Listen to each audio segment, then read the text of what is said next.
Welcome to r/petty revenge, where OP becomes an expert hacker. Our next Reddit post is from Claude Platypus. This is my freelance revenge story that happened about 8 years ago, and it was one of the first times I was ghosted without pay. I created a landing page for my client's Elven Symbol jewelry store. A bunch of esoteric BS, but I was young and trying to break into copywriting, so I took any deal that I could. We agreed on a pure performance deal, so I got nothing up front, but we settled on a 5% performance fee. Her WordPress store was really small, and I was aiming to get $300 to $800 out of it. But honestly, at some level, I would have been happy to just do it for practice and my portfolio. Long story short, I wrote the landing page and built it inside of her WordPress site. She started running some Facebook ads on it, and I was shocked to see that it was actually converting. She made $120 on day 1, $200 on day 2, $150 on day 3, $360 on day 4, etc. By the end of the month, that landing page brought in $6,000 in revenue.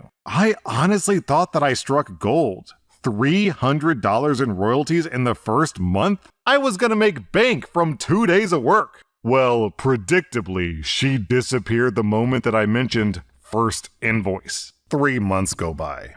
Nothing. No replies to emails, calls go unanswered, but she's still running ads. I can see all the sales coming in because I still have access to her website. Then, out of nowhere, I get a panicked message. My site is down. Are you doing this? Please stop. Now, I had nothing to do with her store going down. It was probably just her cheap hosting. But after being ghosted for months while she made thousands of dollars off my work, I knew this could be my one and only shot at getting paid. So I decided to play along. But I had to be careful. I couldn't just admit in writing that I'm the hacker and threaten her to pay up. What if she went to the police and showed them the messages? Now, I knew I had to make her think that I was responsible, but not admit to anything at the same time. So I replied, sorry, but I'm not going to talk to you until you pay me what you owe me. This turned out to be the perfect level of vague. I never said I hacked her site. I never threatened to keep it down. I just looked suspicious AF. She immediately called me and asked me what I want. I told her I still have access to her website and Google Analytics, and I can see what she made off the landing page, and that I want what we agreed to, 5% of sales from that landing page. That ended up being just shy of $1,500. She said that she'll take care of it. We got off the call, I sent her the final invoice, and she wired the money immediately. She then messaged me with a payment confirmation from her bank and asked me to enable her website. It worked! I was shaking when I typed back this reply. I had nothing to do with your website crashing. You should talk to your hosting provider. I never heard from her again. I think it was a YouTube lawyer explain blackmail, and don't take my word for this, I'm not a lawyer, but as I recall, you can't do a quid pro quo. You can't say, if you pay me, then I will restore your website, because that's blackmail. But if you remove the reward for the payment and you say, if you pay me, then who knows what'll happen, then that's actually legal. So apparently the trick to blackmail is to talk like some smug supervillain. Well, I suppose if you paid me $1,000, I could look into it, but I can't make any promises. Our next Reddit post is from FJB. On a Monday night, I asked my manager if I could have my morning shift covered. He said, no worries, the new girl is coming in to train, and there will be plenty of servers for the slow lunch rush. Sounded good to me. The next day, the owner, who has the patience of a caffeinated squirrel, messages me asking why I didn't show up. I told him exactly what my manager said. He said that the new girl isn't a real server yet, and the way he saw it, I missed my shift because I didn't have another waiter cover for me. So he suspended me for the week. I'm their best waiter. I'm never late, always on time, and I pull in the best reviews. Some Google reviews even list my name on them. But I just said, all right, boss, see you in a week. So I did what any overworked employee would do. I slept in, watched movies, played disc golf, and hung out with my friends and girlfriend. It was the most relaxing week I've ever had. On Friday night, the owner calls me begging for help. They were so short-handed, they were practically using the dishwashers as waiters. He wanted me to come in Friday, Saturday, and Sunday, all while I was still on suspension. I told him that I hadn't learned my lesson yet and I couldn't possibly come in. When I came back the next week, everyone was very, very nice to me. Our next Reddit post is from ZZZ Top. There was a house in our area that was known for having really cool murals inside done by the previous tenant. Outside was pretty tame. She had a pre-built facade to make the house look like a cottage. Inside, it was all hand-done murals of Disney movies and fairy tales. The lady was an art teacher when she was younger, and later she started one of those paint with wine type businesses, which she did well before fully retiring to just doing painting commissions and furniture decorating. She's always been nice to everyone, even when I was a butthole to her when she complained about the truck being too loud or speeding. We worked that out and we've been friends since. She had an agreement with the original landlord about the art. Since it wasn't outside, it wasn't going to be a problem. She's been living in that house since the mid-80s with promises of getting the house in time. Unfortunately, the landlord passed away before anything was signed and his kids took over. One of the sons visited the house to inspect it with his daughter, and apparently they fell in love and wanted the art house for his daughter. My neighbor didn't have a lease, which made the fight harder, and they used the art on the walls as an excuse to kick her out.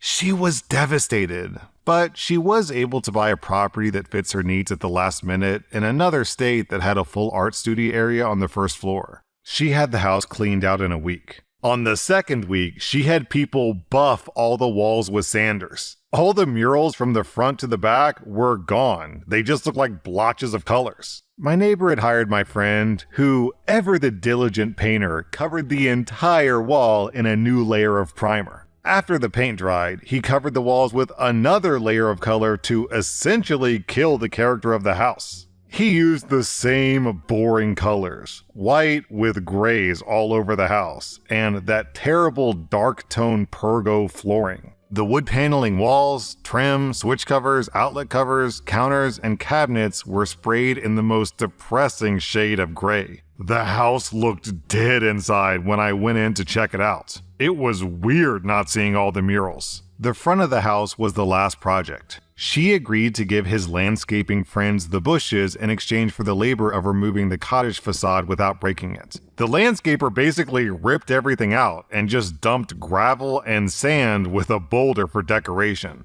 This weekend, I went to fix some problems at an old neighbor's house and noticed the house was still empty, and I asked the neighbor if he had seen anyone move in. He said earlier in the week there were some U-Hauls there, but none of them were unloaded, and that was the last time they remember seeing anyone there. I bet that daughter was in for a surprise when she saw the house get turned into a basic hellhole. Our next Reddit post is from Willett. Back in 1997, my stepdad was the operations manager at a company that did telecommunications work. He hired me to work at the company for the summer, but I ended up enjoying the work and made a career out of it. About 4 months into my employment at the company, the owner and my stepdad had a disagreement over something very trivial, and the owner fired my dad. Since he's my stepdad, we have different last names, and I didn't feel like I would get caught up in this issue.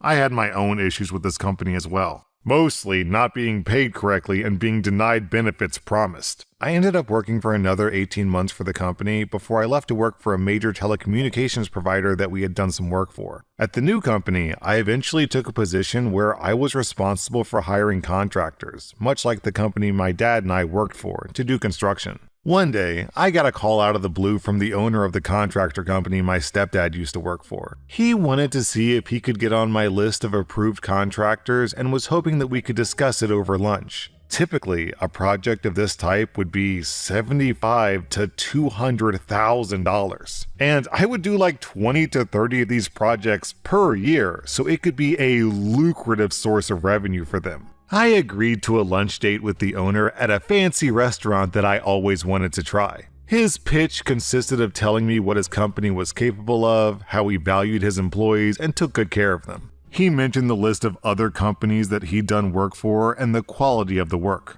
I mentioned that I used to work for his company, and he clearly didn't remember my name. I also asked if he remembered the guy who hired me, and he said that he did. When I mentioned that guy was my stepdad, the look of panic in his eyes set in. He clearly remembered my stepdad.